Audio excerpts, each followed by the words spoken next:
Florida state lawmakers will take up a controversial measure tomorrow. It bans classroom discussion about sexual orientation or gender identity in lower grades. CBS reporter Wendy Gillette has more on why an amendment could put outed students even more at risk. Free to say gay. LGBTQ advocates protested over the weekend in Naples, Florida, as the state's House of Representatives prepares to take up a controversial parental rights and education bill.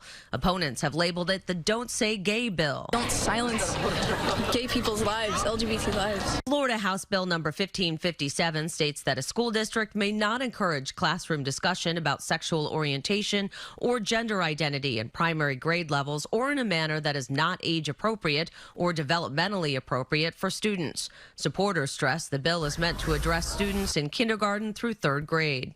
I think that's way too deep for children this age to be talking about sexual things. Florida State Senator Dennis Baxley is the sponsor of the Senate version of the bill. He says schools should concentrate on core skills. Look, we want you to teach them to read and do math and do science.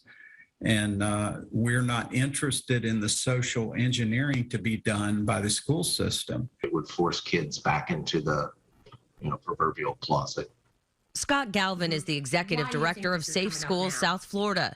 He says a proposed amendment could lead to schools outing LGBTQ students to their parents. The bill had allowed schools to withhold parental notification if a reasonably prudent person would believe that disclosure would result in abuse, abandonment, or neglect.